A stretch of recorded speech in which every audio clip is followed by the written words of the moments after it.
Cabo Mil Radio 96.3 presenta el podcast de Isabel y su café.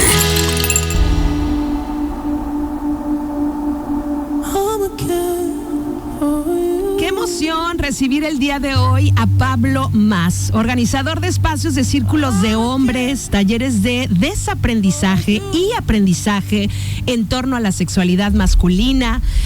Pablo acompaña a grupos de hombres en situación de consumo problemático de pornografía, desde trabajo terapéutico y el autoconocimiento. También acompaña a parejas y al público en general desde una mirada humanista de la sexualidad. Pablo, bienvenido a Isabel y su café. ¿Cómo estás? Hola, muy bien. Muchas gracias por la invitación y un saludo a la audiencia también. Agradecemos mucho que nos acompañes el día de hoy. De verdad es un honor tenerte en este espacio y sobre todo para conversar con la audiencia de este tema que nos preocupa, pero desgraciadamente no nos ocupa. Es como una verdad incómoda que no queremos ver, reconocer, admitir, y es precisamente el consumo de pornografía en adolescentes y también incluso en adultos y todos los efectos que puede tener en la salud y en la sexualidad a futuro. Así es. Suele decirse que hoy el consumo de pornografía es una pandemia silenciosa.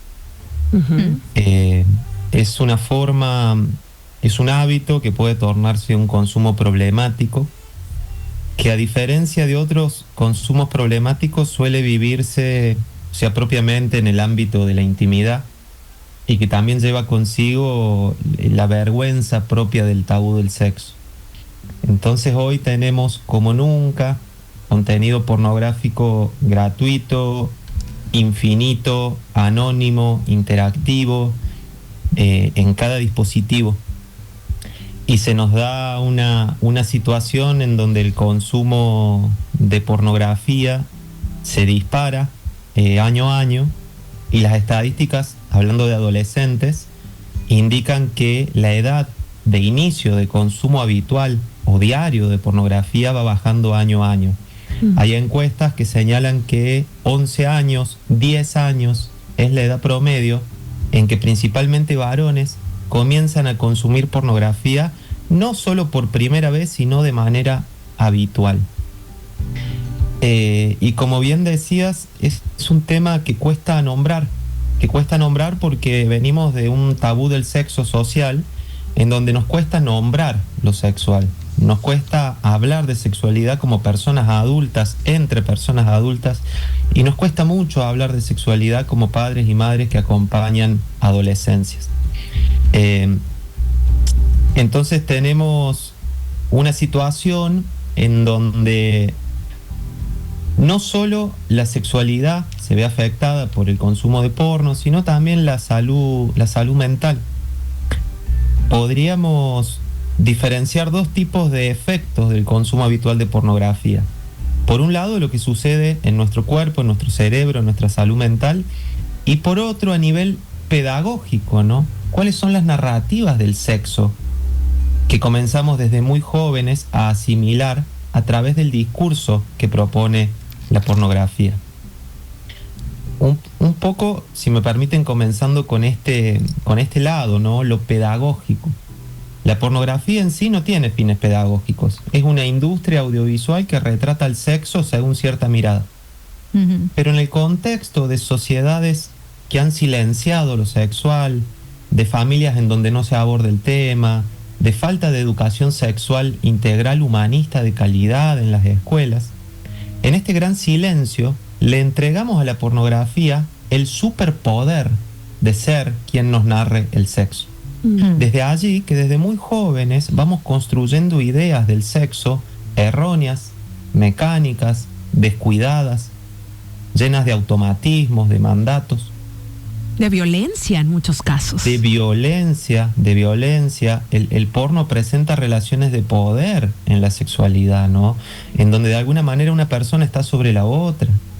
Nos plantea una mirada falocéntrica del sexo, por ejemplo, en donde el pene es el centro. Nos plantea una mirada coitocéntrica, en donde el sexo es solamente la penetración. Y nos plantea también relaciones de poder y roles estancos de género que reducen el bienestar de las personas, que reducen la capacidad de construir relaciones sexuales honestas, en escucha, en cuidado, en creatividad. Entonces, por un lado tenemos en nuestros hijos y nuestras hijas, desde el silencio, se están educando a través de la pornografía. Esto no solamente hace más probable que luego tengan relaciones sexuales en donde el consentimiento no sea fuerte, en donde no haya un claro autocuidado y cuidado de la otra persona, sino que también fomenta complejos corporales, culpas, vergüenzas. Hoy, contrario a lo que podríamos creer, las personas jóvenes tienen menos relaciones sexuales que generaciones anteriores. Y uno dirá, ¿por qué? Si tienen Tinder, si tienen Grindr, si tienen más información, si tienen apps de citas de todo tipo, redes sociales, ¿por qué tienen menos sexo? Por varias razones. Una de ellas es que cada vez estamos viviendo más a través de las pantallas. El porno, las redes sociales, de alguna manera nos van generando como un placebo, como un sustituto de la vida real. Y cada vez más adolescentes viven su vincularidad social desde sus dormitorios a través de las pantallas.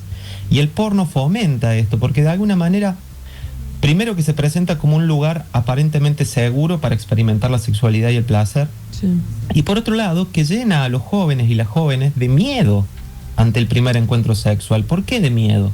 Porque están viendo encuentros sexuales intensos, violentos, con genitales enormes, con intensidad, sin cuidado. Y de repente con ese cuerpo adolescente que se está descubriendo, ¿cómo con este cuerpo voy a poder yo dar la talla? Entonces, el dato de que cada vez tienen menos encuentros, tal vez alguno dirá, bueno, está bueno porque evitamos embarazos adolescentes. Pero lo que está sucediendo es que nuestros adolescentes se están desconectando de la vida real. Y eso nos interpela a preguntarnos no solo por la pornografía, sino por el lugar de las pantallas en nuestras vidas, en nuestra crianza. Entonces, en cualquier momento frénenme porque soy un apasionado de estos temas. No, y estamos me subo a la moto, apasionadamente escuchándote, diciendo tantas verdades, pero también quisiera yo dirigir esta conversación y esta entrevista hacia recomendaciones. ¿Cuál es la alternativa? Porque yo creo que eso es lo que los papás queremos. Bueno, sí, porque siempre caemos en el tema de hay que quitar pantallas y que no tengan acceso a pantalla en su cuarto. Y luego caemos en estos temas que luego se vuelve cada vez más difícil porque es parte también ya de nuestro estilo de vida, para bien o para mal.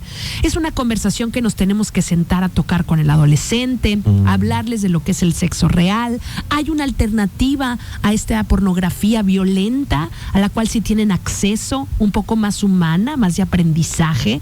Yo quisiera que nos dieras estas respuestas después del corte, ¿te parece? Me encanta, claro que sí. Perfecto.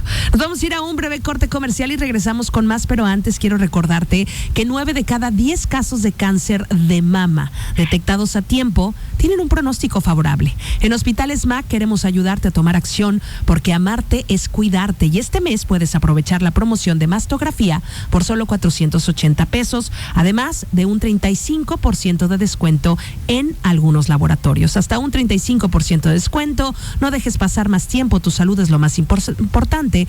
Consulta disponibilidad de servicio en tu Hospital MAC y agenda tu cita hoy mismo. Recuerda, amarte es cuidarte. Y saber es la responsabilidad de volver a revisar nuestra propia sexualidad como adultos. Cuáles son nuestros miedos, cuáles son nuestros tabúes, cuáles son nuestras creencias, para hacerlas conscientes, para crecer también como adultos en este proceso y no limitarnos a transmitir a la generación siguiente nuestro propio tabú, nuestro propio silencio y nuestros propios miedos. Creo que es uno de los grandes temas que lo nombrábamos acá en el corte, es qué hacer con las pantallas, ¿no? Se supone que la respuesta es seguir sacando horas de pantalla, ponerles una cámara en el dormitorio, revisarles el historial. En la educación sexual podríamos hablar que hay como dos corrientes o posibilidades. Una que va por la vía de la abstención, que todo se centra en que el adolescente demore todo lo posible su iniciación sexual, que se abstenga Y hay otra línea que va en el acompañamiento. Bueno, eso va a suceder. ¿Cómo le damos herramientas para que se cuide, para que se conozca, para que cuide, etcétera? Yo soy partidario de la segunda vía, ¿no? De que no sigamos intentando tapar a la sexualidad, sino que le abramos espacio. Y esto es un desafío. ¿Por qué? Porque nos atraviesa un pesado tabú del sexo. Digo, nos cuesta hablar de sexo entre personas adultas, entre parejas. Sí. Nos cuesta hablar de sexo con nuestros hijos y con nuestras hijas. Y yo suelo decir, no se trata de que nos convirtamos como papás y mamás en sexólogos y sexólogas, que tengamos la información de punta y que le demos una presentación de PowerPoint a nuestros hijos, sino de repente ese lugar lo puede ocupar un profesional.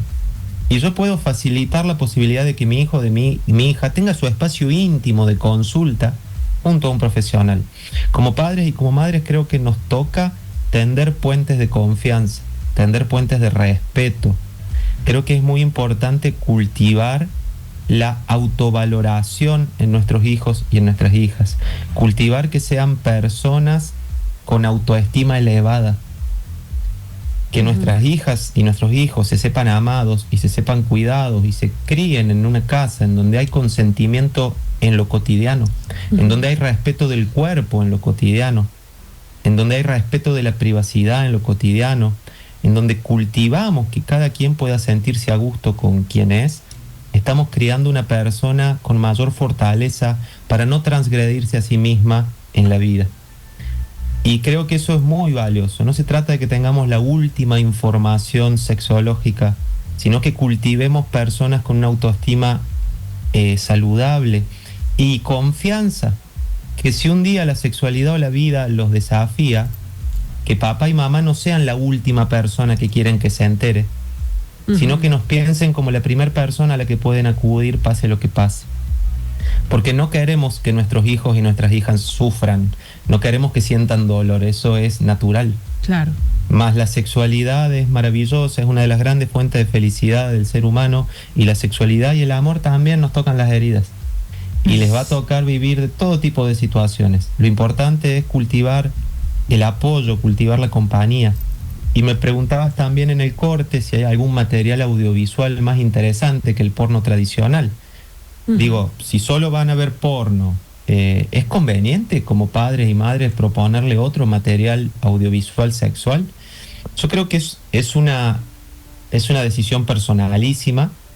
En espacios que he acompañado yo con hombres adultos en particular, suelo compartirles, por ejemplo, videos de masajes tántricos que en internet abundan y traen una otra cosa en relación al porno, pensando en la posibilidad de que un adolescente pudiera ver un masaje tántrico. En estos no solamente hay un cuidado estético y artístico del acto sexual, sino que hay un valor en la presencia. Cada persona está en contacto consigo misma. Hay actos como el pedirse permiso. Hay actos como cultivar una respiración presente, una amorosidad, un cuidado. Entonces, si lo consideráramos materiales que, a diferencia de la gran industria del porno, cultiven el consentimiento, muestren otras formas de bellezas corporales también, porque otra de las pedagogías del porno es que hay ciertos cuerpos que merecen ser deseados, ¿no? Y la belleza humana es diversa. Sí, claro. Y deja fuera a la mayoría, ¿no? Esos mandatos. Interceramic. Sí, perdón. Totalmente. Y como recomendación también, hagamos puentes para nuestros hijos con lo real.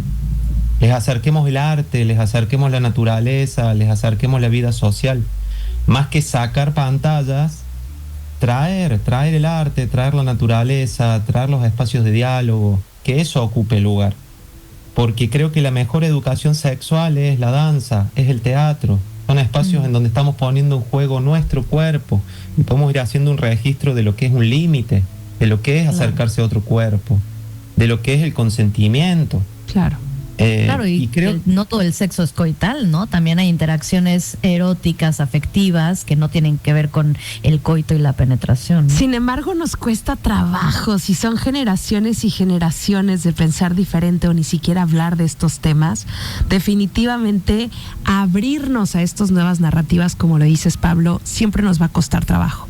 Yo creo que también una de las respuestas a estas interrogatorias y estos miedos que como papás tenemos al escuchar el daño que está haciendo la pornografía a nuestros hijos, es que el tema de la sexualidad y del sexo no sea tabú en la mesa familiar, que sea un tema que se pueda conversar de una manera respetuosa, abierta, que vean también estos encuentros, digamos, que pueden tener papá y mamá, del abrazo, la caricia.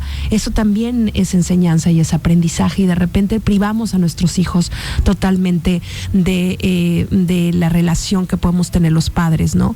Y buscar y apostarle también a nuestra propia sexualidad de la manera sana, porque muchas veces también por ahí estamos muy lastimados y no nos hemos dado cuenta.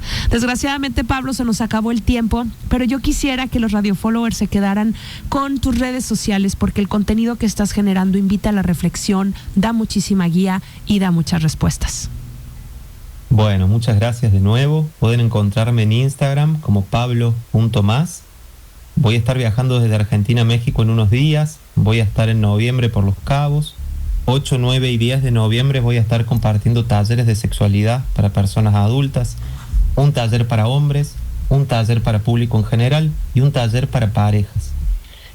Así que agradecerles a ustedes y agradecerle a Elena Rojas de Educasex, una sexóloga de Los Cabos, extraordinaria, que me está abriendo las puertas, una gran persona.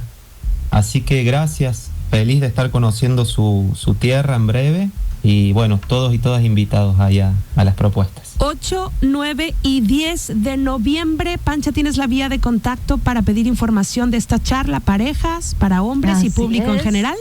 Incluso pueden pedirnos la información aquí al WhatsApp del programa 624-122-2124 y les enviamos los carteles. De todas maneras, por ahí lo van a ver publicado.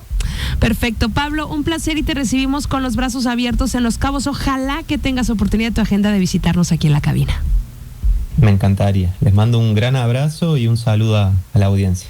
Si les interesan estas conferencias, no dude en mandarme un WhatsApp y con gusto le mando toda la información. Son de las 2 de la tarde en punto. Llegó el momento de despedirnos. Muchísimas gracias a Manuel en los controles técnicos, Ale Pancha en la coconducción. Yo soy Isabel Ustonó. Los espero mañana con más cafecito, y gracias por escuchar. Escucha a Isabel y su café por Cabo Mil Radio 96.3. Siempre contigo.